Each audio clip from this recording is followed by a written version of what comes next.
How's it going, everybody? I'm the JJ, welcome back to Filmography Fridays, the year's 2004, and let's hop right into Alien vs. Predator.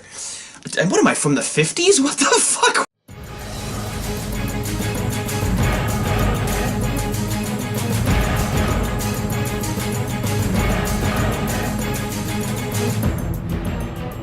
I'm gonna preface it with this. I think we've said it a couple times, I don't know if it's made the cut, but there are a couple of Anderson's movies that are clearly a cut above the rest.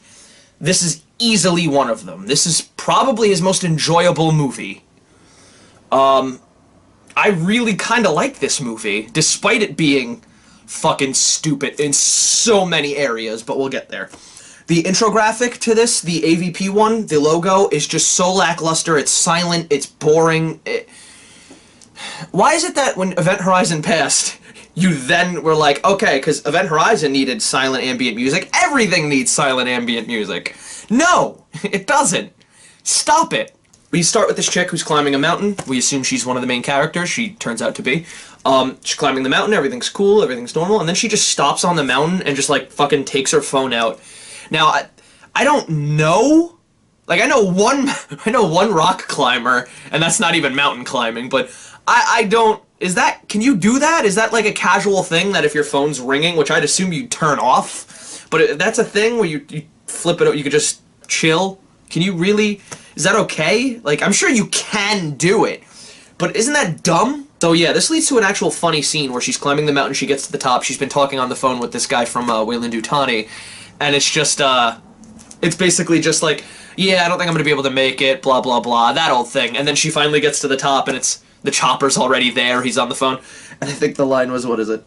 Oh yeah, give me a week. He doesn't have a week. he's just there. The male lead, I actually don't know the actor's name. I feel kind of bad about that.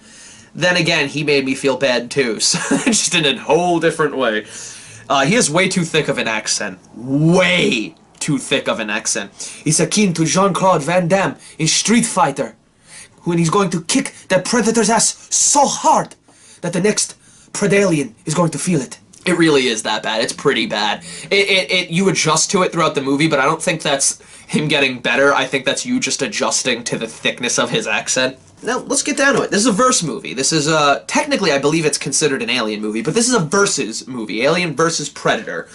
That, you know, means we're gonna have some fan service in this. It's a nice throwback with the leader of Weyland appearing during the debriefing. One of the lines here that really pissed us off was, Antarctica, free of ice. This is entirely bullshit and stupid. This just feels entirely unresearched. They gave the same bullshit answer you did. Bullshit! This was... You're no Tarantino with dialogue, buddy.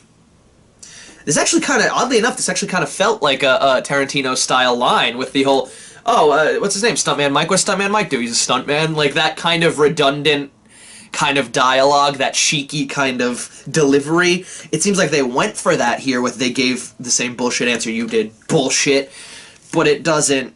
It just feels like they're trying to have snappy dialogue and it doesn't come across as well. They're all trying to convince her to go on this mission with her, the main lead, the chick. And she's obviously not having it. It's just, no, this is dangerous, we shouldn't do this, blah blah blah, I'm the best in my field, but I'm telling you this is bad, blah blah blah. That's really kind of the problem with this movie. There's a lot of, like, blah, blah, blah moments. Not talking, just talking that doesn't really matter, or do I care about it? No. But the main chick, because she's going anyway, we know she's gonna go, what was the point of convincing her? So she goes anyway, they all try to guilt trip her into going for, like, the sake of it, in the name of curiosity. And even pretty much admit that they're all gonna wind up dead. Not literally flat out saying that, but they say a line that made me just question, like, oh, so you know we're probably gonna die. So you're gonna die without me. With me there, I know I'm not gonna add that much, so we're probably all gonna die. That's the thought process on that one for me. The setup shot for the Predator is pointless and against the idea of Predator movies. They basically show them on the ship, and it's like them appearing. That's not Predator. Predator, you wouldn't even know they were there until it's too late. See, like, an Invis one running behind you. Or you'll see, like, a character disappear. Or you'll see... You know what I mean? They're hunters. So for you to set it up, the plot should feel like they're hunting. you shouldn't see them until later. I just want to mention that because I feel like in a versus movie where there's a lot of fan service and they're trying to please both camps, they do a bad job of that one because that's inherently not Predator. Both the movie and the character. Basically the scientist chick agrees and says, fine, I'll go under one condition. Or multiple conditions, but this is the main one. Nobody goes anywhere alone. You're saying this not only to grown adults, but also to scientists? Not just to scientists and adults, but scientist adults where this is their mission, to explore this. The Hunter's Moon, they say that at one point, because haha, Predators, once again trying to have cheeky comedy, cheeky, ironic and hip. Does not come across well. There's a lot of forced things in this movie, and I feel like that's probably the biggest problem with this movie, because everything else seems kind of fun. It's also really slow, but we'll get to that in a little bit. I've said a lot of negatives, and I really do like this movie. It was enjoyable to watch. Not a good movie at all, but it was enjoyable to watch. The horizon shot of the team in the snow just starting their mission, beautiful shot. That walk-on, beautiful. I loved everything about that. Those shots can't get old. I don't know why. I just feel like those shots are always going to be awesome, like, badass, getting hyped moments, and I feel like they always connect with me. Classic Anderson quick cuts. Since I mentioned a positive in camera work, I might as well work my way over to the negative. We get an action suit-up moment from the Predators, and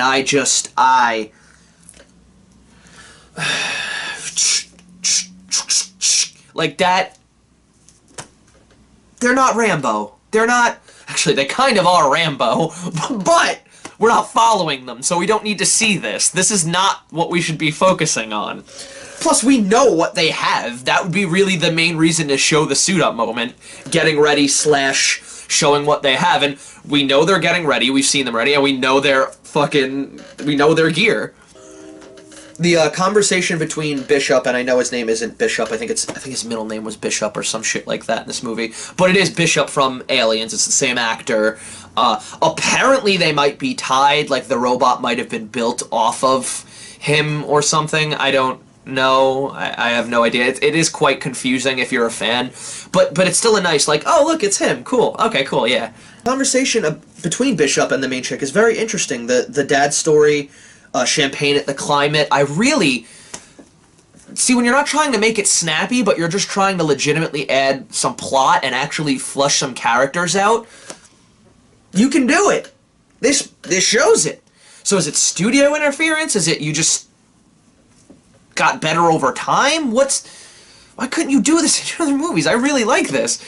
So now the Predators being dropped off is another inherently not Predator thing, and it's so stupid. Not them being dropped off, the way they handle it, more so. The ship silently flies by invised, and you see it, which is such a bad shot, but whatever. And pointless, but whatever. I guess you have to establish them arriving, since you already started doing that, fine. But after that, you see the drop pods hit, and the drop pods are loud as fuck!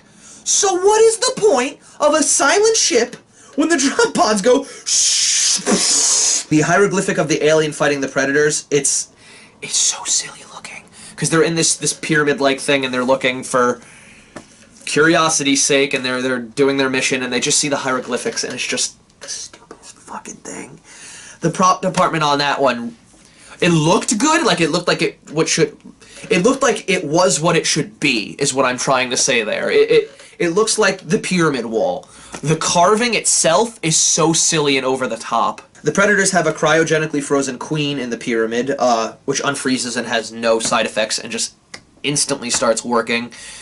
So I guess atrophy doesn't exist. Whatever, doesn't matter. It's different anatomically. I'll let that one go. The camera work for the Predator scene was just terrible. It was unintelligible, quick, Michael Bay-like shots, and it was just, and he was uninvisible, which is even stupider for the Predator. They've not developed any of the other characters, but try to make them seem relevant in this movie. You've only developed really fucking Bishop's character, the main chick, and slightly developed the Jean-Claude Van Damme.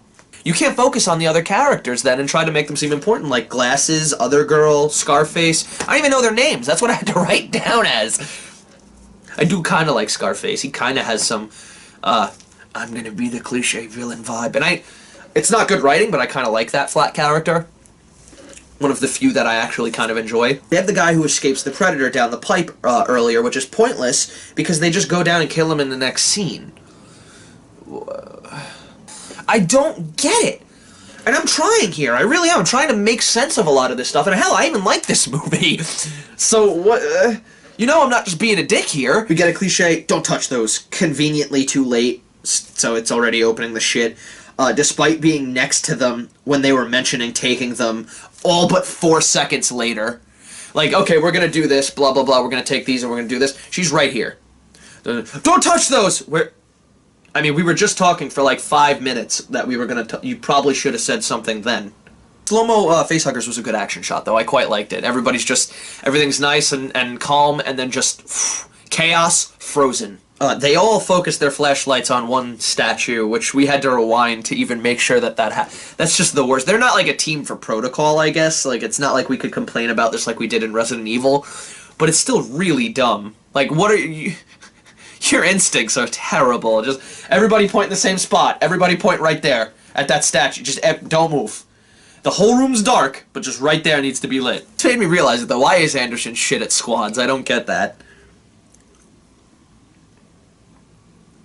A Predator jumps and goes invis midair. It was terrible. It was goofy looking. I can't believe he actually did this. Wow, was that bad? Like, really bad.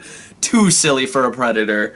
There's two major inconsistencies here that bothers me. There's a guy who's trapped in the hole and his hands switch as he's trying to get Scarface's, like, help. He's like, pull me out. And Scarface is just looking at him. And actually, he's not even shaking his head, because you can't read what he's thinking. It's just...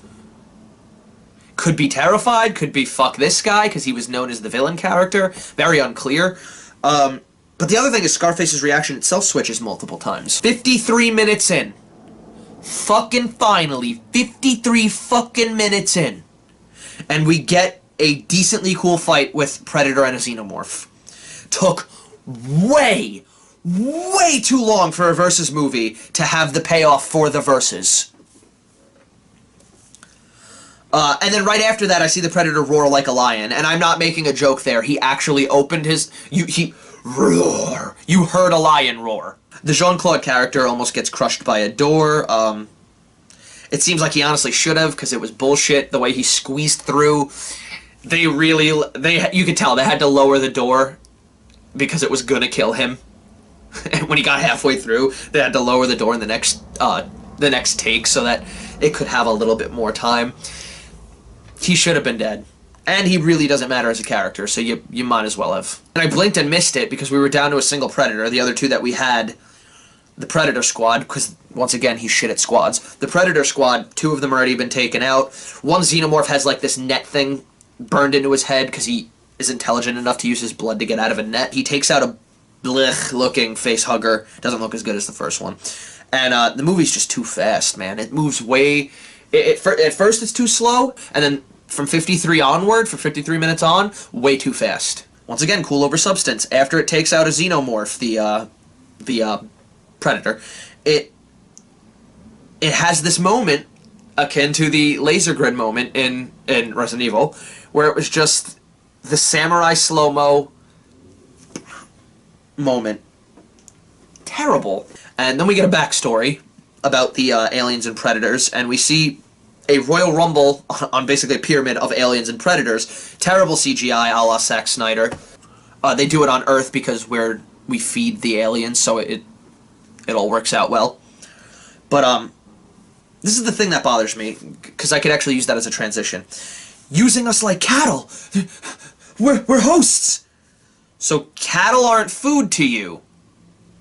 They're hosts. You can't even stick to your own fucking metaphors. What are they hosts to? Maybe certain parasites, but then you don't eat them. So they're no longer cattle to be eaten, which is the metaphor we're using. They have a terrible... Fire your fucking audio director. He put one of the worst stock punch noises that I've ever seen when the chick's being helped by Jean-Claude Van Damme's character. He just comes up. you get like a noise. It's the Wilhelm scream of fucking stock punch noises, except it's not enjoyable. Also get a forceful circle moment. They only had the lucky bottle cap found earlier in the movie so that they could do this whole he loses his luck thing, and it... Do I have to keep saying the word forced? You get it now, don't you? We get the chick who stabs a xenomorph at an upward angle with the spear, yet no acid hits her at all. That's not how gravity works, or blood, but whatever. I do like the thought process here, though. The skin is resistant to acid, so the Predator makes a shield to say thanks for saving me to the chick. I don't like that the Predator and her are best friends in this, but we'll get to that in a second. I like the idea of that, the whole head for the shield, and it looks cool. Like, that should totally be a video game weapon, the alien head, and then the tail for the spear. Awesome idea. They do nothing with it. I mean, technically they do, but it means, once again, it's not focused on, it's not like it's, oh, this is a cool thing. It's just, in fact, she forgets it in a scene, and then it just appears in her hands in another scene later. This also weirded me out. You see the Predator, like, tie this thing around, and arguably you could say it's metal or some sort of, like, corrosive-resistant thing, but then why wasn't there net made of that, or why didn't you use it earlier when you fought Net Xenomorph, who got out with his blood?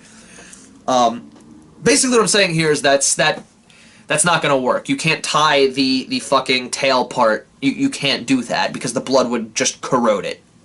And like I said, she instantly abandons the spear, so what's the point? She tosses it aside for a gun with a single round, and then in the next scene, she apparently fucking has it again. Not the gun, obviously, the fucking spear. The token of thanks from the Predator to the chick was enough. We didn't need anything else, but instead, we get Me and My Buddy Predator Edition. The buddy-buddy shit with Predator is too frequent and ruins the image of the Predator, especially this one. Granted, we don't see this one ever again, because, spoiler alert, he dies in a very kind of sad moment, actually. Don't know why that hits me more than any of the other deaths in this movie. Probably because the people are less people than the Predator! You're one ugly cut. Yeah, that happened. That was the worst use, and I didn't even use it properly. That was the worst way to have done that. Shit way to quote that, honestly. You see the Predator and a female human riding an explosion on a fucking sled. Remember I said Michael Bay before? Remember Age of Extinction? Is this real? She magically has the spear again, as I mentioned, though again, it's abandoned quick in that scene. So why did we warp it to her hand just to let it go again? And we have an amazingly badass shot here, though. This was one of my favorite things. The slow-mo pays off again, because we got that one before with the face hugger. So slow-mo pays off again with the Predator jump when he saves her. That whole he dives up and just when they're fighting the Queen.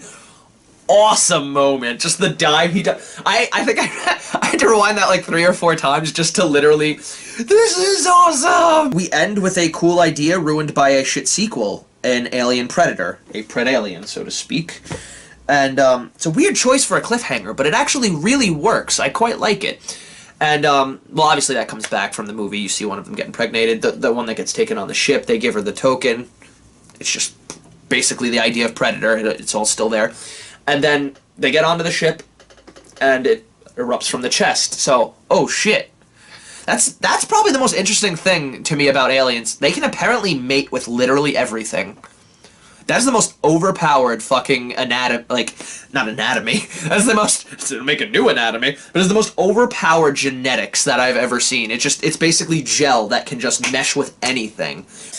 Arnold wanted to play Dutch again if he lost the election in this, which, now, I never thought I'd say this. It was fun to see him as a governor, but I really wish he lost the election now.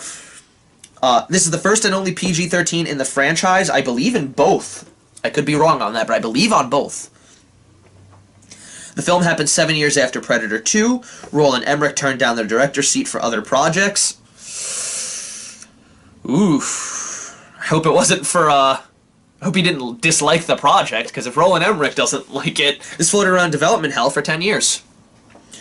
Del Toro, Guillermo, I'll say his name right eventually. Also, I want to bring up Guillermo del Toro. I had to really try to say Guillermo right. Passed on doing this movie to go do Hellboy. So a smart business decision, to say the least. Thanks for joining us this week for Alien vs. Predator. I know this one's probably a little quick. Once again, we're doing a lot for you right now that hasn't been released yet. There's some things that I have in the works coming up specifically for Mother's Day. Keep an eye out for that video, especially if you like Dark Souls. There's my little hint. And yeah, if you can, click like and subscribe, because it'll help you get our videos, it'll help us. And also, please, I said it last week, put in the comments what director you want to see us do. We need a new director after this. We're working our way towards it pretty quickly, the end of this, and we're going to need someone else. So go ahead and give your opinions on who we should do.